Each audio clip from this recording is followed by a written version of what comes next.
¿Qué tal a todos? Bienvenidos. Este es el primer video del 2025 y la primera transmisión también. Entonces, un saludo a todos, ¿verdad? Que tengan muy buen año y donde festejen el Día de Reyes, pues ya mero. Bueno, pues hoy vamos a empezar el año con un tema, esperemos que sea interesante para todos. Y el tema es el siguiente. Este. Dependiendo dónde vivan ustedes, si viven en América, y depende en qué país de América, ¿verdad? O si viven en España, el tema de cómo se dio la conquista de América va a tener algunas diferencias. Esas diferencias, realmente los culpables son los gobiernos que se tienen en los países. Pues nos han hecho creer, por no decir que nos han manipulado un poquito, la diferencia entre la versión oficial y la versión real, ¿no? Bueno, para entendernos bien, porque estas diferencias en algunos casos a lo mejor hasta han generado, ¿cómo digamos?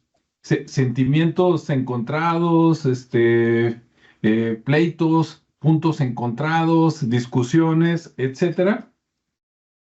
Y si tú eres de las personas que coincide con esto, bueno, pues la culpa no es tuya, la culpa es de las versiones oficiales, porque en un lado nos cuentan una cosa y en otro lado nos cuentan otra, y resulta que nadie tiene la verdad completa, o por lo menos yo así lo pienso, ¿no? Por acá le pregunté a la inteligencia artificial, lo voy a leer como va, nada más un pedacito.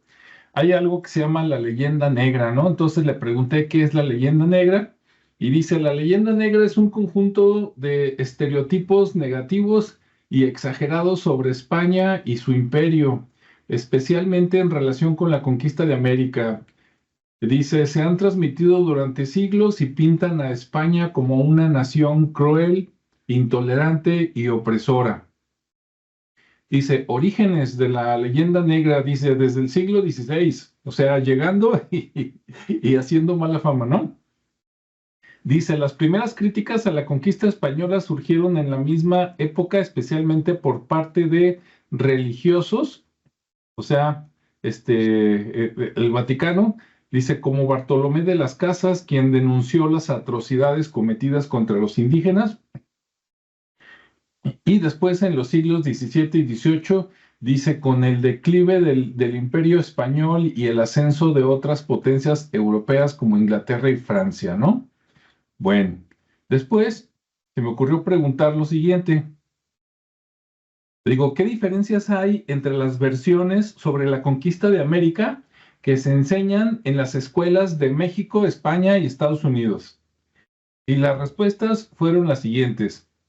Dice, las versiones sobre la conquista de América que se enseñan en México, España y Estados Unidos presentan diferencias notables. O sea que a cada quien le platican una historia diferente, ¿no? Dice, debido a diversos factores como la perspectiva histórica, los intereses nacionales y los contextos culturales. O sea que cada gobierno y en diferentes épocas el gobierno ha contado lo que ha querido, ¿no? En pocas palabras, para que nos entendamos. Por ejemplo, en el caso de México, dice México, dice, se hace énfasis en la resistencia indígena.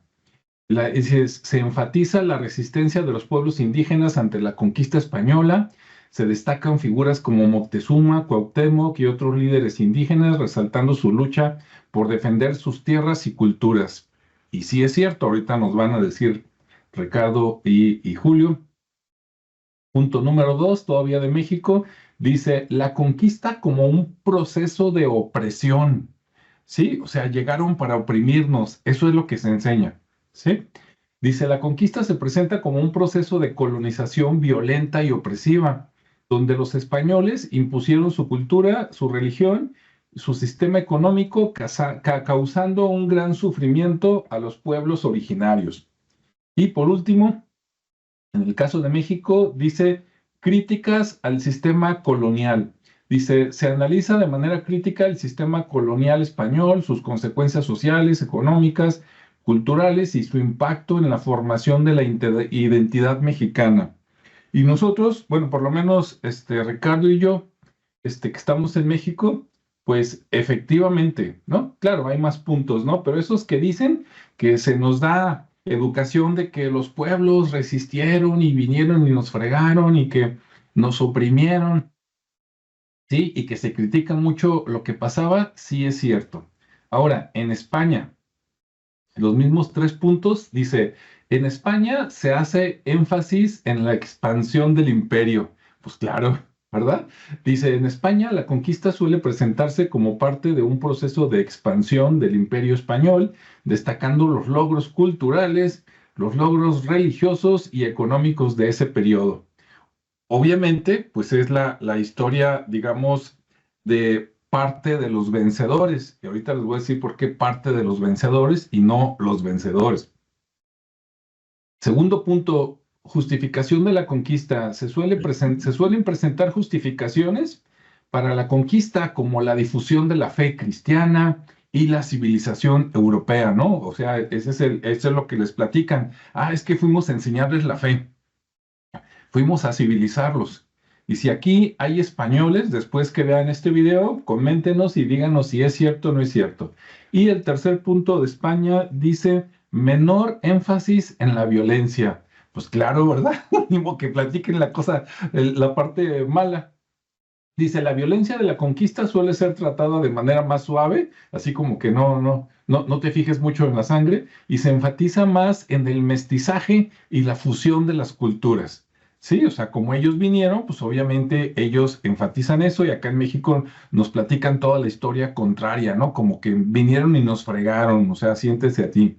Ahora, Estados Unidos. ¿Qué dice Estados Unidos? Dice, en Estados Unidos se hace énfasis en la exploración y el progreso. Dice, en Estados Unidos la conquista suele presentarse como parte de un proceso de exploración y colonización, destacando el espíritu aventurero de los conquistadores y el progreso que trajo la civilización europea a América. ¿Sí? O sea, se parece un poquito a la española, porque los dos eran europeos, pero le da énfasis al el estilo americano, ¿no? De los héroes y todo eso. Luego, punto 2, mínimo enfoque en los pueblos indígenas. O sea, Estados Unidos, shh, no le digas a nadie, haz de cuenta que no había indígenas, ¿no? Como si todo estuviera despoblado, muy poquitos indígenas y nosotros venimos y poblamos. ¿Para qué platicamos lo feo, no? Ahí la matazón.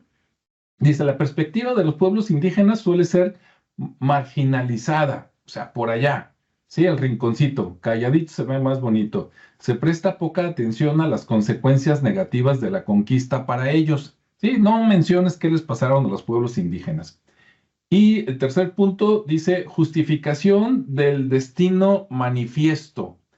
Dice, la conquista se vincula con el concepto del destino manifiesto, entre comillas, que justificaba la expansión territorial de Estados Unidos como una misión civilizadora.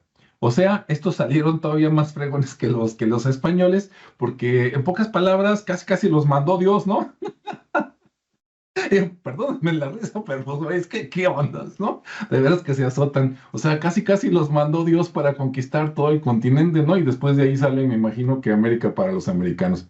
Ojo, nos reímos de estas barrabasadas, insisto, que han puesto los gobiernos.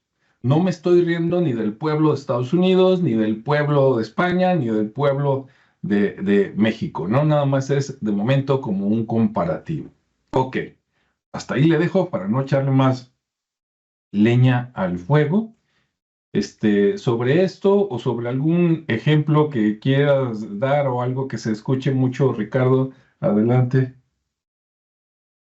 Ok, pues bueno, ya comentaste ahí como a grandes rasgos lo que ha sucedido y bueno, al final de cuentas, pues toda esta historia pues tiene una manipulación, ¿no? De por medio y bueno, ahora sí que cada país tiene su versión eh, y obviamente pues la parte educativa ¿qué será? Desde 1960 más o menos, en la parte de la educación pública, empezando por primarias y secundarias, pues bueno, se empieza a enseñar esa historia, ¿no? Esa historia que viene incluso en unos libros que son gratuitos y que pues se distribuyen de esa manera.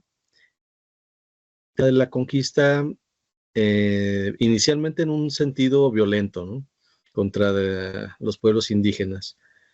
¿Por qué? Porque esa es como la parte que pareciera es interesante o es importante o es conveniente, mejor dicho, que se conozca, ¿sí? Cómo esos agravios, o sea, cómo llegaron y cómo sometieron al pueblo mexicano o al pueblo de Tenochtitlan, a los mayas, aztecas, a todos los que se encontraron en ese momento aquí en este continente.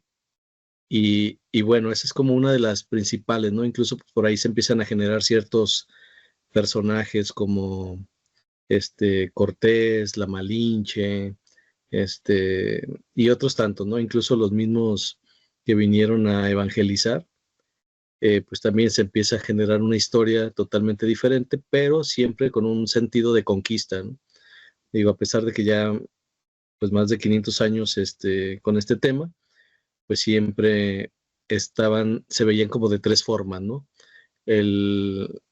Digamos que los que llegaron para colonizar, los que llegaron para conquistar y los que llegaron para evangelizar. Son como las tres modalidades o las tres historias o las tres versiones que se pueden manejar en torno a pues a este movimiento o a este momento histórico, ¿no? Que se vivió aquí con los pueblos indígenas de América. Y bueno, empezamos por el tema de que comentaba, pues ha sido como un tema muy violento para la parte de México. ¿Por qué? Porque pues llegaron con un sentido de conquista y se decía, o bueno, en un principio pues porque ellos traían espadas, traían armas y pues acá pues también tenían sus armas, pero eran diferentes, ¿no? Pero la realidad es que era más gente, entonces pues obviamente los que sí estaban más aterrorizados eran los españoles en ese sentido, porque pues veían a demasiadas personas, demasiada gente, y aparte pues consideremos que acá estaban acostumbrados a también conquistar, a también luchar, y pues eran pueblos guerreros, violentos, sanguinarios en algunos casos, porque pues eran enfrentamientos más de hombre a hombre y estaban más acostumbrados a este tipo de lucha, ¿no? Entonces los españoles pues estaban más acostumbrados a traer sus armas, pero no tanto a una pelea. Entonces, al ver tantos, pues sí, fue como intimidante, pero eso no lo manejan de esa manera, o sea, se maneja más en el sentido de que llegaron, los vieron como unos dioses, como tú decías, sí es verdad, tenían ahí la creencia de la parte de Quetzalcóatl, de un hombre barbudo, entonces, pues de repente, pues ahí empezaron a hacer ese tipo de situaciones, pero al final, pues también eran hombres que morían y que tenían sangre, y ahí fue donde se eliminó el encanto de la parte de deidades y los vieron más como seres humanos. También otra cosa es que, pues, cómo se comunicaban, ¿no? Era todo un tema porque no necesariamente se entendían como aparentemente pudiera, como la Malinche, ¿no? Que decía, pues ella fue la intérprete porque pues tenía cierta cultura, cierta jerarquía y educación, pero la realidad es que no había mucha comunicación y todo era así como interpretativo, ¿no? Pues yo entiendo esto y pues también se daban las malas interpretaciones y pues en esas malas interpretaciones había malas negociaciones y había muertes. Entonces, pues no se comunicaban bien, se fueron ahora sí que integrando y a la vez, como tú bien lo mencionas, Alejandro, pues de un lado, la parte europea, los españoles, pues para ellos era como la conquista, como la expansión de tierras, el no sometimiento, pero sí de alguna manera la expansión, porque para ellos fue como la información llegaba en dos sentidos, ¿no? De la que se comunicaba por parte de los que venían en los barcos a conquistar o descubrir, y los que venían con la parte evangelizadora, que también era una historia diferente en cuanto a la parte de que no había educación, de que no había una religión, de que no había muchas cosas que para ellos eran necesarios, ¿no? No había un comportamiento que ellos esperaban, tan así que decían que no estábamos civilizados en algún momento, Sin embargo, pues obviamente existía aquí ya pues un reinado, existían jerarquías, existía una civilización, había reglas, había todo un orden ya establecido, y no llegaron con seres o con tribus o con pueblos salvajes, sino más bien ya era otra forma, ¿no? De cultura que existía, más natural, más integrada a la naturaleza, con más conciencia de otras cosas, y ellos pues venían con otra, digamos que ya con una cultura eh, pues diferente en cuanto a la evolución que habían tenido, que no estaba ya, no estaba ni integrada con la naturaleza, sino más bien pues ya dejada por las pasiones y por todos los vicios humanos que pudieran generar en ese entonces. Y acá pues era otro tema, ¿no? Sí violento en algunos sentidos, pero no como se mencionaba o se menciona en los libros, que de repente pues ahí se generan sus héroes, se generan sus víctimas y no dejan de mostrar a un pueblo sometido, que de alguna manera sí, pero la parte donde se ve el sometimiento, pues más bien fue por el tema de las enfermedades, ¿no? Porque estos cuates pues llegan con muchas enfermedades, que obviamente por el viejo continente, donde no había tanta salubridad, pues acá sí nos llega y afecta a toda la población, porque pues bueno, esa fue más en ese sentido la masacre que por la misma guerra o por la misma conquista, ¿no? Entonces, pues ahí se malinterpreta tanto en los libros de educación y en las historias de cada uno de los países, ¿no? Obviamente, pues ahí han tratado de hacer como cambios en la parte de la historia, pero bueno, finalmente como que no están muy bien documentados o no hay gente realmente, no están las personas adecuadas pues en ese momento o en esas situaciones, en esas instituciones, mejor dicho, como para hacer una reestructura en el contenido, porque ya hemos visto que se han tratado de hacer intentos de actualizar la historia y pues salen con cosas que no deben, ¿no? O sea, lejos de mejorarla o de esclarecerla, pues más bien la vuelven más absurda, más ridícula y dicen, no, pues sabes que mejor así déjale, ya no le muevas porque la estás regando en ese sentido de que pues estás de alguna manera creando una mentira o una historia más falsa, ¿no? Entonces, pues bueno, así es como se va generando este, estas historias basadas en ese imperio azteca y en ese nuevo mundo que los conquistadores llegan por parte de Hernán Cortés y empiezan a hacerlo, ¿no? De hecho, se habla ahí por 30,000 sacrificios humanos y prisioneros, o sea, una serie de cosas que al final no son reales 100%, pero como bien dicen, pues al final del lado de la parte europea o de los conquistadores, pues había más gente que estaba documentando, ¿no? Y aún así hay varias versiones que se contraponen, pero al final, pues resulta como que la más vendedora o la más atractiva, la parte donde hay más daño, ¿no? Donde hay más sacrificios, este, donde se luce la parte de los guerreros, la parte de los sacrificios humanos, la supuesta caída de los aztecas, y bueno, y cómo se trataba en el caso de los españoles y cómo se llegó al ocaso de Moctezuma. Pero bueno, al final son historias que se han estado contando y se han estado reflejando en los libros de texto, como bien comentaba, tanto en primaria y secundaria, y pues al final llega a la mano del hombre que ni siquiera leyó o intervino en esas historias, y pues obviamente ahí le pone su cosecha también, ¿no? Digo, no todos son así, pero la mayoría ya son historias como la parte de la Biblia, ¿no? Donde ya se está muy manoseada la historia y está muy conveniente. ¿Por qué? Porque de alguna manera conviene que las culturas actuales o las que se vienen, pues sigan pensando en que la parte del sometimiento, ¿no? Esa es una de las partes importantes en la cultura que los gobiernos, en este caso el mexicano, pues les conviene, es muy conveniente que se vean así como muy sometidos y que hay siempre alguien superior a nosotros, ¿no?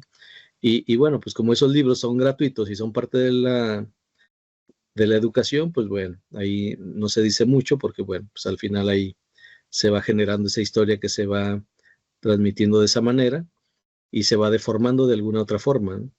Entonces sí creo que es importante rescatar esa situación, esa parte cultural y que al final pues veamos como los mitos y las realidades de lo que está sucediendo para que al final de cuenta a lo mejor no tenemos la verdad absoluta, pero pues tenemos una verdad que nos permite tener que nos permite generar una mayor reflexión a lo que pudo haber sucedido y obviamente una curiosidad por conocer la historia, ¿no?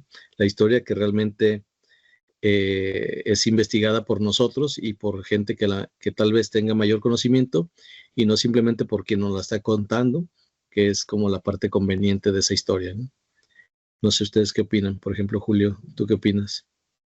Bueno, sí, en primer lugar me gustaría empezar con un encuentro entre una mexicana y una española que empezaron a alegar por esos motivos, ¿no? De todo lo que estamos platicando. Le dice la mexicana a la española, así dijo, mira todo lo que vinieron a hacer tus ancestros. A lo que la española le responde, mis ancestros se quedaron en España, por eso yo soy española. Entonces ponte a ver lo que hicieron tus ancestros y que esto es algo que no podemos quitarnos de nosotros porque tenemos esa genética también, ¿no? A causa de ese mestizaje haya sido como haya sido, de la forma que se haya dado, yo pienso que no todas las personas que vinieron del otro continente tenían la misma brutalidad o eran o venían con esa misma mentalidad, ¿no? Había muchas personas que también trataron de alguna forma de emparejar a los nativos con los españoles, pero eso era simplemente para comenzar. Entonces, podemos ver que los españoles llegaron aquí primeramente a encontrar una cultura desarrollada de hace más de, puedo decir, hace más de 9,000 años, y eso quedándome corto, porque hay registros del símbolo de Quetzalcóatl que datan hasta 17,000 años de antigüedad.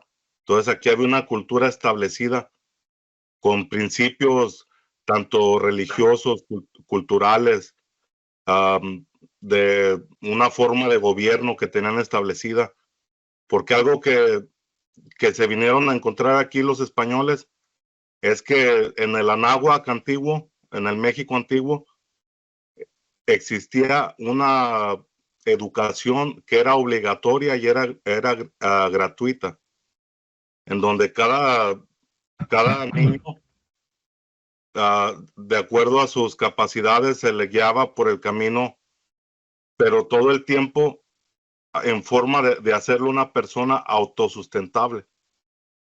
Entonces se le enseñaba acerca de muchas cosas y hasta donde esta persona quisiera llegar, hasta ahí llegaba. Pero todo el tiempo era con esa visión de hacerlo una persona autosustentable. Por ahí podemos ver en los libros que se encuentran que en su mayoría escribieron los frailes, como ese libro de la conquista de la Nueva España.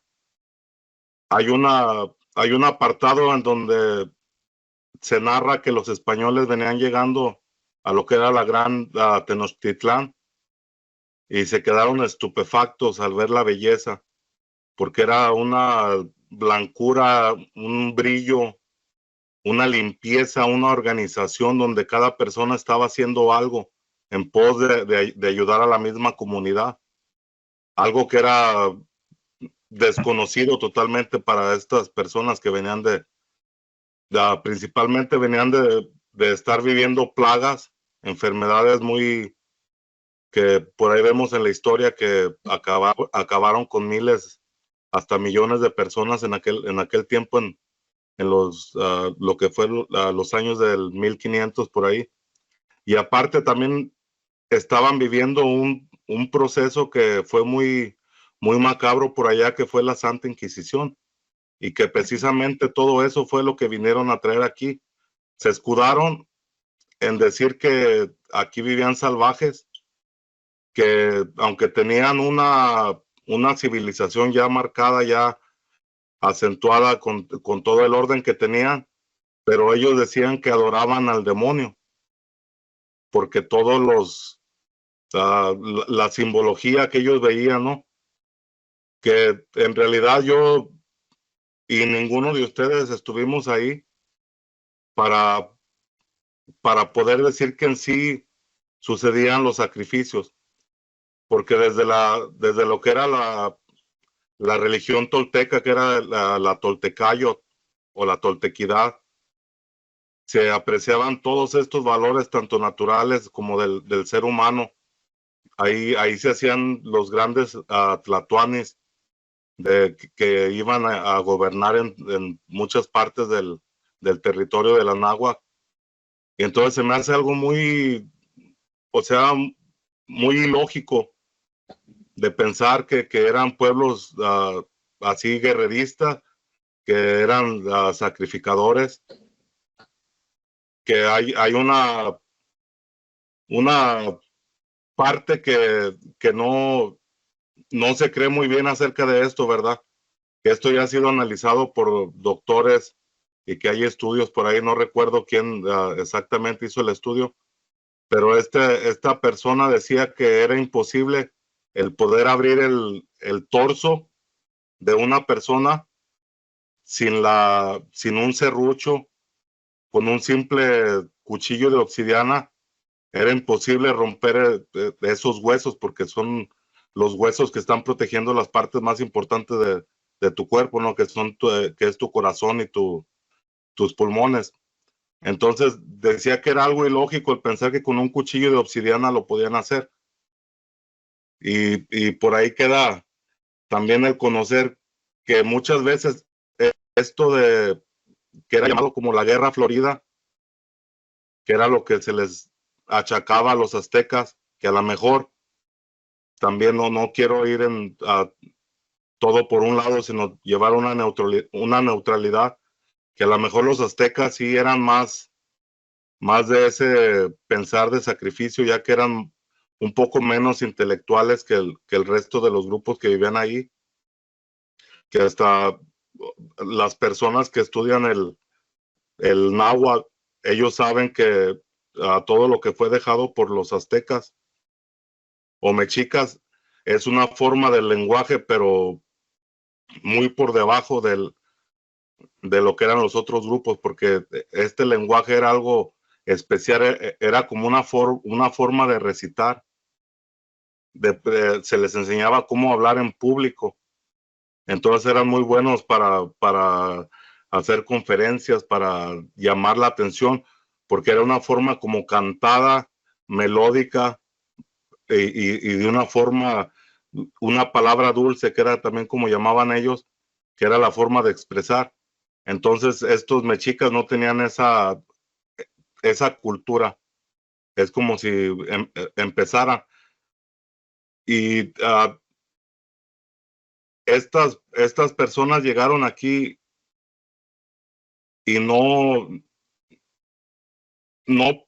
pienso que no se hayan dado cuenta,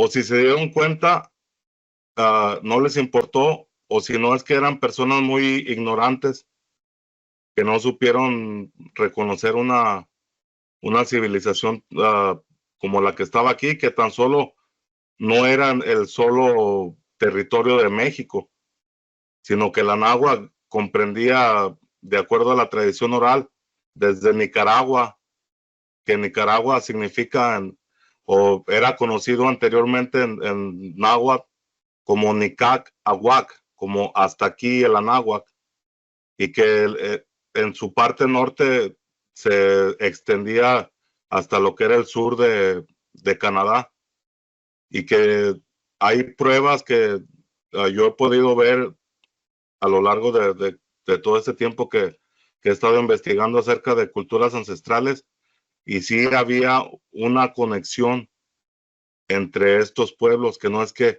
simplemente los de México eran los de México y ya allá con otros pueblos no se conocían. Hubo conexión con todo lo que son las tribus de los pueblos, de los Hopi, con lo que era la parte central de México. Pero simplemente ahí en esa parte central de México fue donde se pudo desarrollar lo más grande de la cultura, en donde estaban, era ese centro cultural, ¿no? Por eso es que había tantos pueblos, había tantas ciudades, tantas edificaciones, y que los otros pueblos, pues, de otras partes también, que eran centros culturales, venían, o si no, los de México iban para allá. Pero había intercambio también, lo mismo con lo que era el Tahuantinsuyo, que este continente, que lo que es Suramérica, también hay vestigios de una comunicación, que el maíz, tanto en lo que es Perú, que es una de lo que se considera en Sudamérica como la cuna del maíz, tiene exactamente o alrededor del mismo tiempo de lo que tiene en México. Entonces ahí podemos ver que esto sucedió en dos partes diferentes del continente, pero simultáneamente. Que ahí en mucha de la mitología se deja ver como que fue un regalo de Dios, ¿no? Acá en la parte de Mesoamérica o de la náhuatl, pues se considera a Quetzalcóatl, ¿no? Como ese dador de ese sustento, de la vida, simplemente, ¿no? Porque sabían que ese maíz era lo que daba la vida, y que en eso estaba basado toda la religiosidad que tenían estos pueblos. Era una religiosidad natural, que también ahí hay registros de los frailes en donde se menciona que en el México antiguo había santos mucho más grandes de los que se mencionaban en la Biblia. Eran mártires, eran santos, eran estos tipos de ascetas, ¿no? Que se sacrificaban por el pueblo, que tenían un gran conocimiento espiritual, una gran conexión con la naturaleza, y que pues desgraciadamente estos invasores por esa avaricia, ¿no? Por esa ignorancia, destruyeron esa información y todos esos códices que había aquí. Algo bien rápido. En la llegada de Cortés, en primer lugar llegaron con el símbolo de la cruz, que era algo ya esperado. Y aparte llegaron 520 años después de lo que fue ¿cómo se puede llamar? La partida de Quetzalcóatl. Y hay pruebas, ahí están en todos los libros de lo que fue la conquista, de que lo primero que hizo Moctezuma fue mandar a unos emisarios hacia el sur, porque pues Cortés no llegó directamente ahí a Tenochtitlán, ¿verdad? Llegó allá en las costas.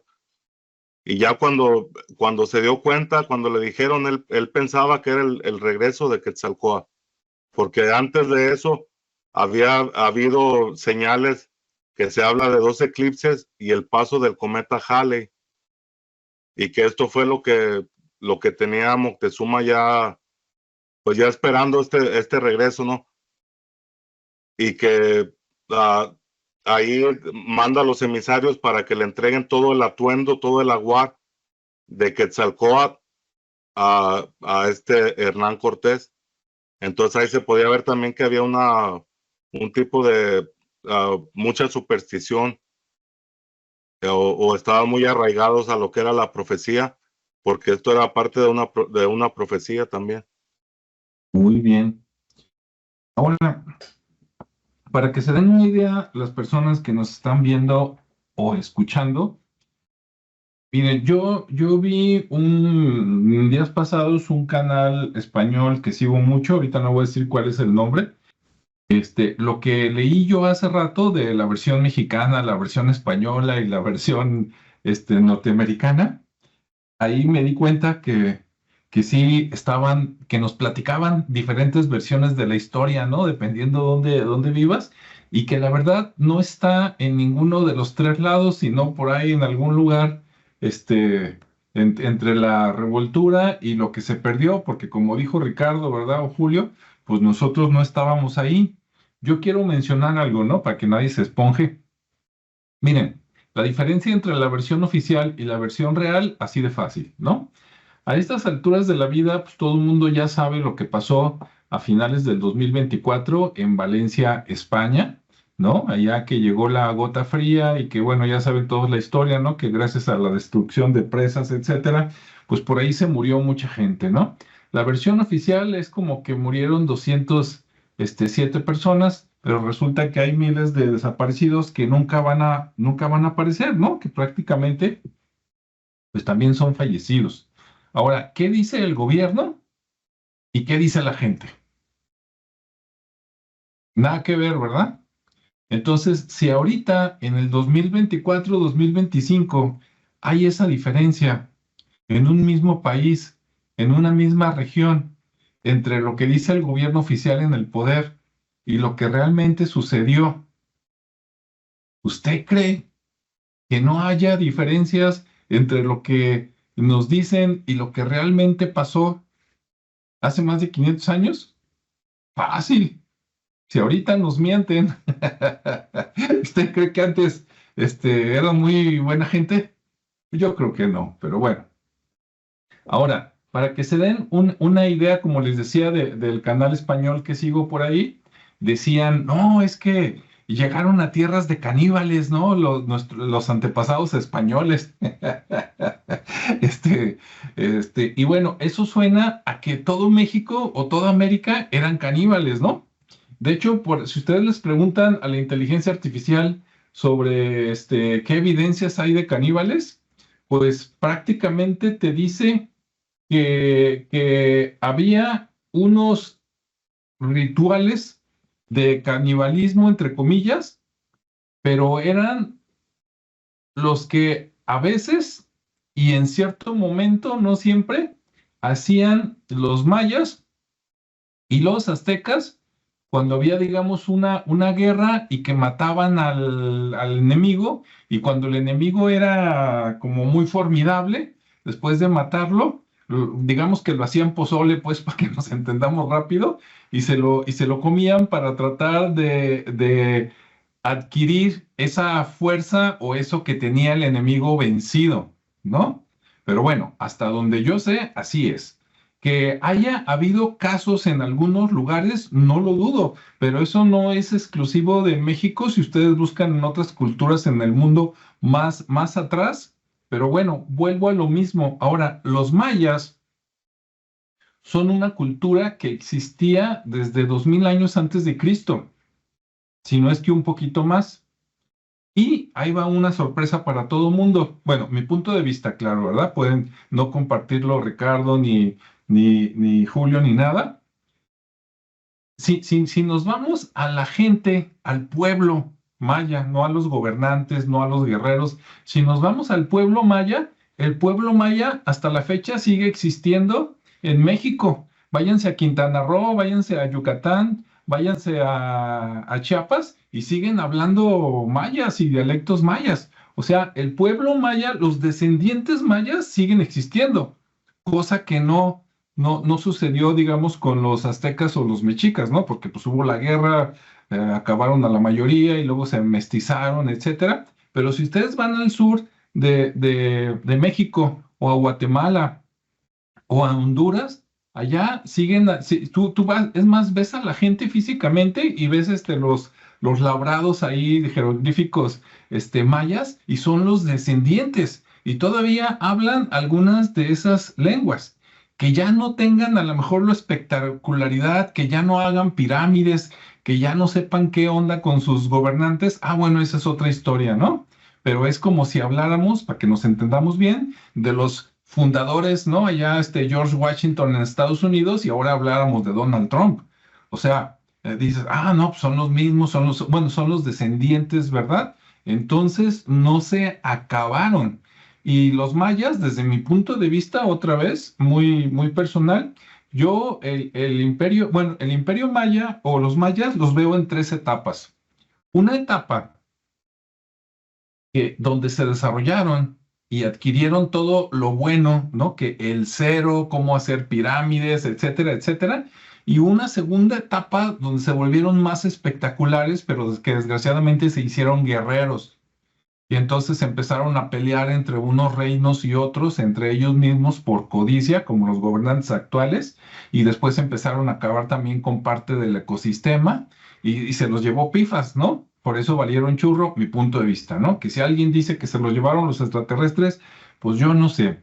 Entonces decayeron esos segundos mayas, digamos, los que se hicieron malos, fueron los que se acabaron, pero el conocimiento venía desde la primera etapa, digamos, desde los buenos, desde los originales. Y ya que se acabaron y ya no hicieron esas ciudades, ¿qué pasó? Pues que se acabaron esos imperios, pero el pueblo maya sobrevivió y es lo que queda ahí, lo que queda en el sur de México, ya obviamente revueltitos con medio mundo, ¿no? Porque si usted va y visita, pues por allá está Cancún y otras cosas, y ahí usted ve de todos, ¿no? Chinos, canadienses, alemanes, americanos, japoneses, así como si estuviera en Nueva York, nada más que allá en la playita, ¿no? Entonces, bueno, ese es mi punto de vista. Entonces, de esas tres etapas, que la tercera etapa yo la veo como la etapa actual de los mayas, que pues ahí andan, pues ya más tranquilos, ¿no? Ya se acabaron los imperios, quedó nada más el pueblo y pues ahorita ya es parte de México.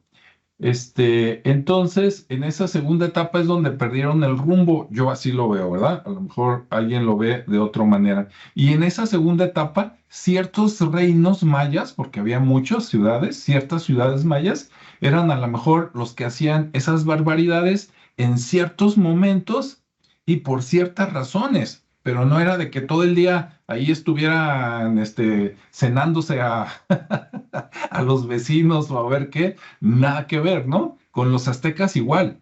Ahora, mucha gente que nunca ha venido a México piensa que aquí todo eran mayas y aztecas y nada más alejado de la verdad.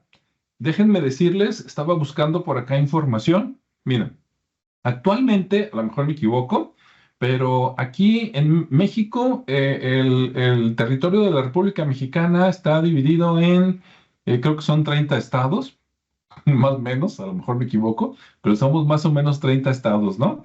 En la República Mexicana. Y el Estado de México, donde está la Ciudad de México, y dentro de la Ciudad de México estaba Tenochtitlan, ¿verdad? Con Texcoco y Tlacopan, si no me equivoco. El Estado, que es el que tiene a la ciudad adentro, y la ciudad adentro tiene a Tenochtitlan, el Estado de México representa el 1% de todo el territorio de México, ¿sí? Entonces, cuando vienen a ver allá que Tenochtitlan y que el Zócalo y lo que sea, el Estado es el 1%, o sea, es nada, ¿sí? La Ciudad de México todavía es más chiquita, claro, muy espectacular, pero en cuanto a territorio, más chiquita. Y lo que era Tenochtitlan, acá estaba viendo, dicen que con todo y los sembradíos y eso, eran como 50 kilómetros cuadrados. O sea, sí estaba grandecito, ¿verdad? Si te dicen vas a ser rey de 50 kilómetros cuadrados, sí, pero ahorita pues hay ciudades muchísimo más grandes, ¿no? A lo que voy es que era un pedacito así como una pulga encima de un perro, y entonces eso, de esa pulga, todavía divide la pulga a lo mejor en 100 partes, y la centésima parte de la pulga eran los que hacían canibalismo en ciertos momentos, por ciertas razones, en ciertas épocas. Entonces, por esa pulga, ¿vas a decir que en todo México o en toda América había caníbales? Nada que ver. Mire, le voy a decir unos nombres, así nada más para que se dé una idea y me voy a quedar corto. No me sé los nombres de todos los pueblos prehispánicos que existían cuando llegó Cristóbal Colón, ni de América, pero nada más así una probadita para que se dé una idea y pueblos diferentes. Bueno, lo voy a decir de memoria, ¿sí? Había mayas, había olmecas o descendientes de olmecas, había tlaxcaltecas, había totonacas, había cocas, había tarahumaras, había purépechas, había tarahumaras, creo que ya dije tarahumaras, ¿verdad? Total, si nos vamos a nombrar, le aseguro que fácil salen 50 nombres de pueblos totalmente diferentes, al que algunos se conocían, y de todos esos 50, los mexicas o aztecas eran nada más uno, y como ya vimos, gobernaban por allá en algo que ni siquiera era el 1% de todo México. Y en otros lados había gente más pacífica, que no era tan guerrera, claro, se defendía, pero que vivía la vida de otra manera como ahorita, ¿sí? Es como decir, yo no sé, y digo, tomo de referencia a Estados Unidos porque pues, se supone que es el país más poderoso del mundo en cuestión armamentística, pero digamos que está, no sé, el Pentágono, y a lo mejor el Pentágono nada que ver con el centro de Florida, ¿verdad? Porque en uno sí tienen armas y en otro, pues no, allá están en el turismo y el comercio. Ah, pues acá igual. Entonces nada más quise hablar eso porque luego se quedan con ideas muy, muy diferentes, ¿no? De por acá en México. Bueno, y pues listo. Ricardo, ¿algún comentario? Sí, digo, nada más complementando un poquito y pasando lo de, ¿cómo te diré? La parte de la historia, ¿no? Que mencionaba. Eh, digamos que de alguna manera seguimos teniendo la misma, digo, retomando la educación, seguimos teniendo la misma forma de educar desde entonces hasta ahora. ¿En qué sentido? En el sentido de que dependiendo del nivel o clase, porque sigue siendo muy clasista el tema de la educación también, Ujú, es la información que tú tienes, ¿no? De ujú, hecho, lo podemos ver hoy en la actualidad, el cómo educan a las personas de cierta clase, cómo se educan a otras, qué ideas se siguen inculcando para que permanezcan en ese nivel que es necesario, que ya de alguna manera Aldous Huxley lo hablaba en su Mundo Feliz, que era como la parte donde es importante que exista gente que piense nada más en estas situaciones o circunstancias. Entonces, digamos que desde ya entonces la historia pues empezaba a comunicar de esa misma forma, ¿no? ¿Por qué? Porque había una educación que se le daba a los hijos de españoles, donde pues obviamente ahí eran ya los colegios, y obviamente para hijos de ciertos cargos, ¿no? Estaba la educación de los indígenas, donde incluso los frailes eran los que enseñaban a los niños de los caciques indígenas a leer y escribir, y obviamente practicando la doctrina cristiana, fomentando los hábitos de la vida urbana, eh, la parte urbana, laboral y obviamente la sumisión, ¿no? Entonces todo esto auspiciado por esa religión que venía con ese propósito de evangelizar y tener pues gente sumisa y maleable para sus fines, ¿no? Y luego estaba la educación de los mestizos, donde pues también era una educación muy elemental y muy adecuado a lo que se necesitaba que supieran. Eh, y bueno, el acceso a la educación pues era pues muy limitado en general, era muy restrictivo. Después obviamente se hicieron todo el tema de la escuela este, pública, gratuita, pero generalmente eran en conventos, en parroquias, en cabildos, y por ejemplo, eso fue con la llegada de los españoles y todo esto, pero anteriormente la educación era muy, muy general, ¿no?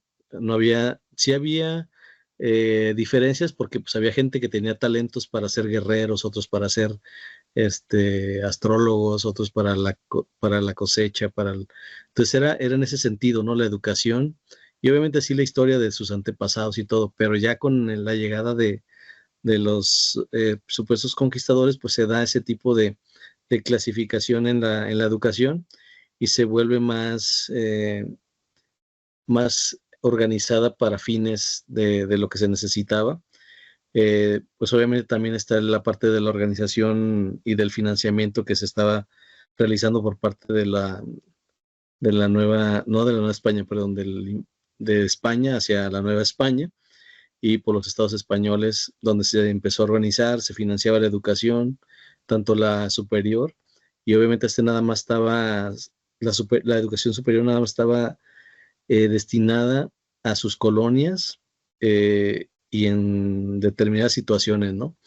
Entonces se volvió, obviamente desde ahí, clasista, porque pues una vez que permitieron todo el tema del mestizaje, pues se empezó a cuidar también esas sociedades, ¿no? Entonces, creo que la historia desde entonces hasta la fecha, pues sigue siendo muy parecida, ¿sí? Se va incluso creando la parte clasista o la parte donde se define una educación elitista en algunos casos o en la mayoría, pero pues afortunadamente la parte de la información que está cada vez más democratizada por parte del Internet y de las redes, pues es una forma como de, como bien lo digo, de democratizar la educación, ¿no? El promover la investigación, el eliminar esas barreras tanto ideológicas como económicas, porque al final pues la educación superior sigue estando en, digamos que no tan al alcance de la mayoría de las personas, pero sí a través de estos mecanismos podemos acceder a ellos y a una verdad más plural, aunque siguen existiendo las historias contadas por algunos y que luego esas se van transformando, pero bueno, creo que, digo, analógicamente sigue siendo la misma forma de educación, nada más con una perspectiva o con una conciencia diferente en estos casos, ¿no? Para algunos, y habrá otros que todavía siguen con ese sometimiento, pero que es por un tema cultural, más que por otra cosa. Sí, ¿algún otro comentario, Julio?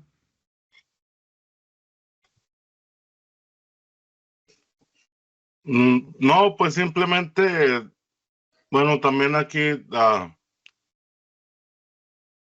un poquito acerca de lo que les hablaba cuando, antes de terminar de hablar acerca de lo que era la profecía que estaban esperando este Moctezuma.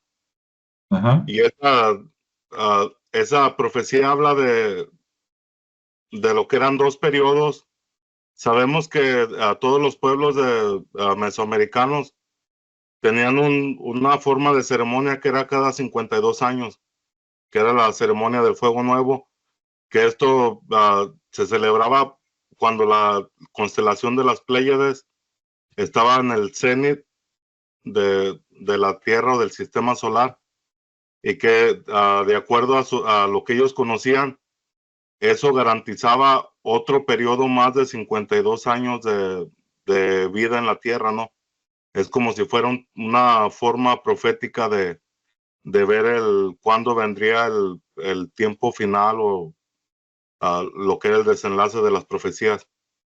Pero también eso se enlaza con una profecía que habla de los 5 personajes que hubieran llegado desde el principio de lo que es este periodo, que según el calendario maya marca 5,125 años, y que esos 5,125 años son aproximadamente el periodo de lo que son 100 años o 100 fuegos nuevos, ¿no?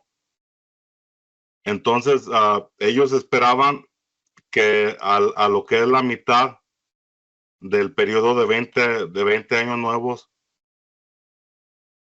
a lo que eran 10 años nuevos, equivalente a 520 años, ellos esperaban, de acuerdo a las profecías de la tradición oral, un periodo oscuro, en donde ya no se iba a poder, no se iban a poder seguir desarrollando, en donde iban a ser oprimidos, donde iban a ser esclavizados, donde iban a ser asesinados, iban a ser minimizados. O sea, es como si ellos ya supieran todo esto.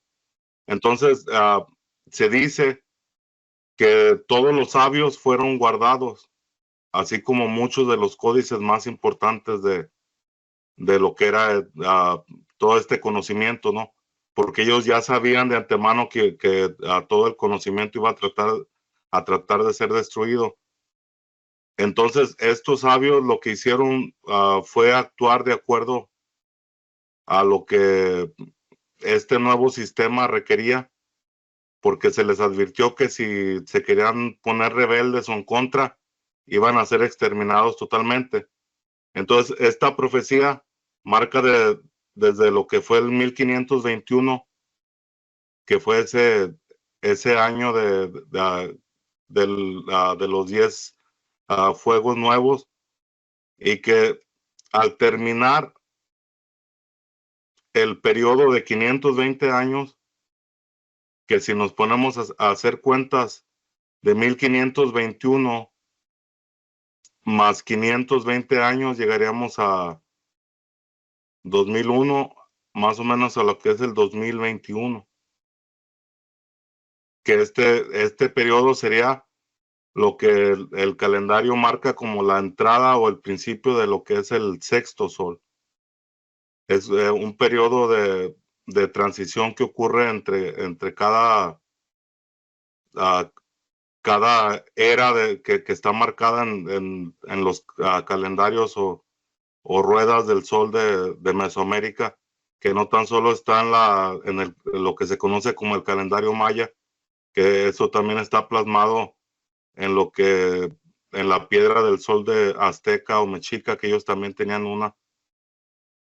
Y este periodo tuviera que ser de acuerdo a la profecía de los 5 personajes o manifestaciones de Quetzalcóatl, tuviera que ser la llegada de un nuevo ser que anteriormente fue Topiltzin-Quetzalcóatl, el que se fue con la promesa de volver, y que en esta ocasión llegaría el Xochipilli, que esto traduce al príncipe de las flores, que a lo mejor no va a ser un personaje en sí, pero sí va a ser un pensamiento que va a empezar a llegar dentro de muchas personas.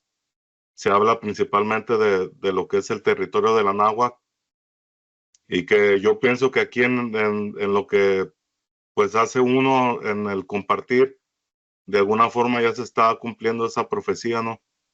Porque no cualquier persona se anima a abrir su canal de YouTube y a venir a hablar de temas diferentes, a venir a ser a veces hasta criticado. Y ahí es donde pienso que ya se cumple esta profecía, y que después de este tiempo, de este periodo, es cuando los sabios ya tienen el permiso literalmente de poder desclasificar, por decirlo así, toda esta información, y que esto ya lo podemos ver ya en muchas partes donde se empiezan a juntar estas personas de sabiduría de muchas culturas ancestrales, y que simplemente no se dice esto en las noticias, no es algo que cualquier persona del común sabe o que a cualquier persona le interese, pero están habiendo este tipo de reuniones entre muchos pueblos, tanto sudamericanos como los que son los queros, con el grupo de sabios de los Hopi. Se han juntado con muchos maestros mayas también, y que ahí están. Y algo que mencionabas tú, Ricardo, Alejandro, acerca de los mayas, que decías que, pues, o sea, de acuerdo a la historia, es un pueblo que a lo mejor por más tiene por ahí del 3000 antes de Cristo, ¿verdad? Antes de la era común, que muchos en ese tiempo se dice que fue cuando llegaron los olmecas, pero que si vemos lo poco que conocemos de la cultura olmeca con lo que conocemos de la cultura maya, es como si hubo una fusión, y que aparte, para que los mayas hubieran tenido todo el conocimiento que tenían astronómico, tuvieron que haber sido un pueblo mucho más antiguo, sino que a lo mejor en una forma de migración de un lugar a otro se le cambió de nombre y se le conoció como una cultura diferente. Pero eso, para mí eso no es muy lógico, porque pues un pueblo nuevo que apenas se van empezando a organizar, sería muy difícil que hubiesen tenido todo ese contexto astronómico, que sabemos que todo eso, pues, todo ese conocimiento se lleva por medio de observación.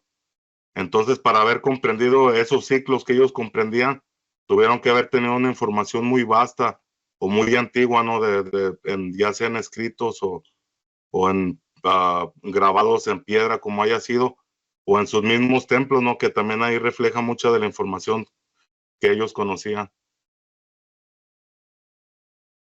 Así es, venían de más atrás.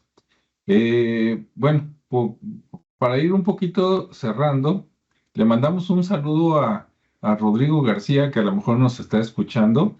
Hace rato estaba tomándome un café con Rodrigo y le dije de qué íbamos a hablar hoy. Y ya para despedirnos, él me dio una reflexión que les voy a compartir porque se me hizo muy interesante. Imagínense a todos los mexicanos que nos escuchan.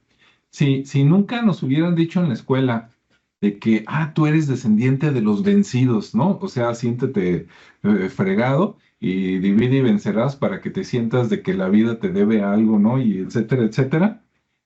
Me decía Rodrigo, dice, la mayoría de las personas que tienen sangre indígena o que son o somos a lo mejor descendientes de indígenas actualmente en México, los que estamos vivos, dice, no somos los descendientes de los vencidos, somos descendientes de los indígenas vencedores. Y no, pues eso te cambia todo, ¿no? Ya te sientes orgulloso y todo, y te pones a pensar y dices, sí es cierto, porque cuando llegaron los españoles, primero fueron y conocieron a los pueblos de por ahí, ¿no? De Veracruz, Yucatán, parte mayas, y luego hicieron alianza, y hasta que, y fueron juntando bola, por decirlo así, hasta que llegaron a Puebla, ¿no? Allá a Tlaxcala con los tlaxcaltecas. Recordemos que si los españoles no se hubieran aliado con los tlaxcaltecas, nunca hubieran derrotado a México Tenochtitlan. Entonces, los tlaxcaltecas fueron y le dieron en la torre a los mexicas junto con los españoles. Y después siguió esa alianza y fueron nuevamente los españoles, los tlaxcaltecas, algunos aztecas o mexicas que ya dijeron, bueno, pues mejor únete con el enemigo, fueron a guerrear con los purépechas, ¿sí? O los tarascos. Y de ahí hubo algunos que también dijeron, bueno, pues mejor únete con el enemigo, y después esos vinieron a Jalisco, y así, ¿no? Fueron haciendo bola. Entonces, si lo ves desde ese punto de vista de que la mayoría de la gente indígena actual, o por lo menos los mestizos, ¿no? Que tenemos mucho o poquito de los indígenas, es descendiente más de los indígenas, eh, digamos que conquistaron, que de los indígenas derrotados, pues creo que la vida nos cambia, ¿no? Es que fíjate lo que pasó aquí, y algo que no, mucha gente no lo ve de esa forma, es que simplemente todos los que ya nacimos después de todo eso, tenemos una genética, te puedo decir que a nivel mundial, porque aquí llegaron pueblos de un lado, de otro, o sea, aquí en lo que es México, todos los que somos de alguna forma denominados como latinoamericanos, tenemos una mezcla genética de todos lados.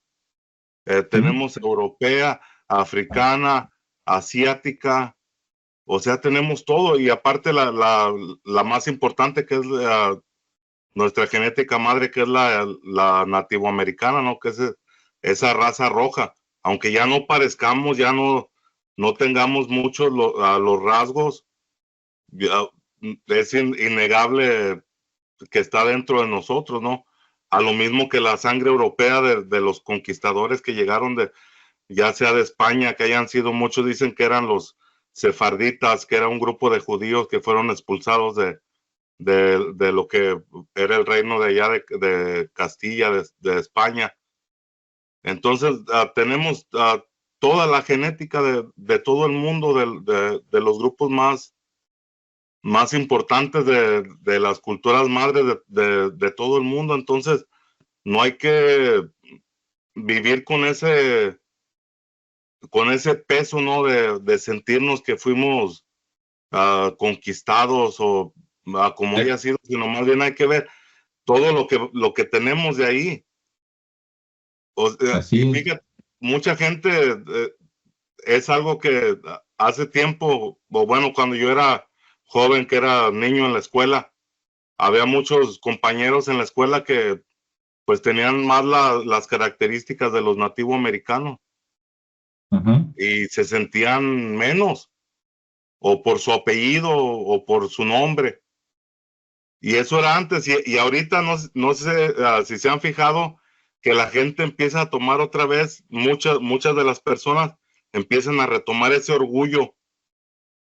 Es que es algo que está dentro de nuestra genética.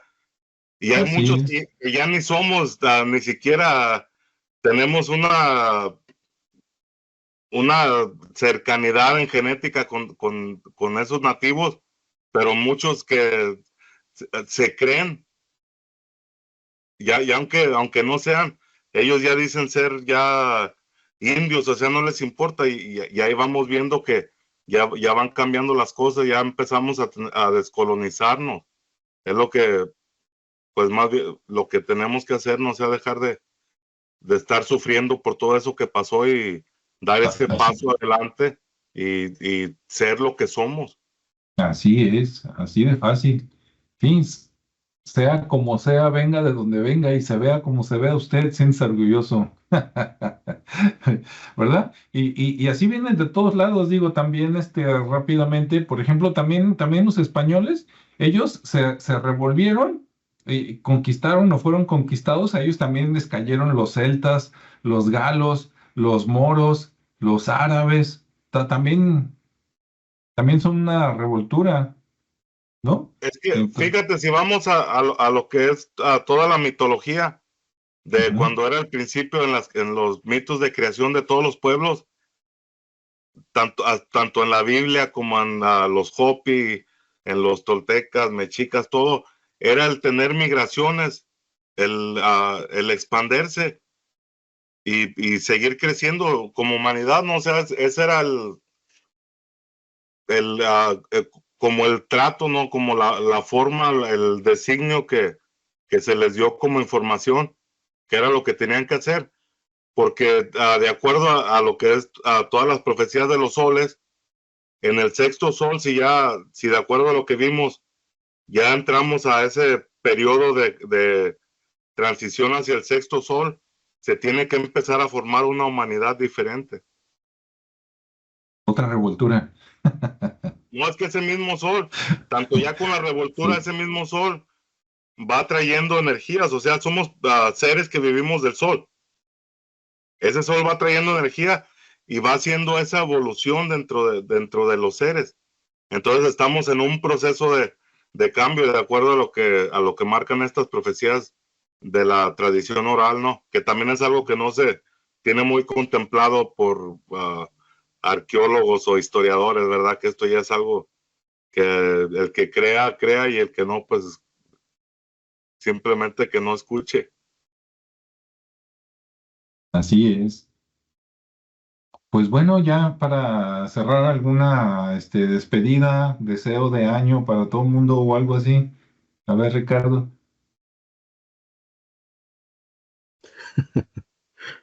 Ok, pues que será bueno, mira, pues yo pienso que al final el tema de la parte que decía Julio de la genética, sigo pensando que es un tema más de cultura, ¿no? Es decir, los pueblos, los individuos, aún no nos libramos pues de muchas historias, de muchos mitos, de muchas cosas que a lo mejor son buenos o no, depende de cada quien, pero que al final pues ese pasado, ese presente son memorias y pues es un sustento ahí de tradiciones y herencias, ¿no?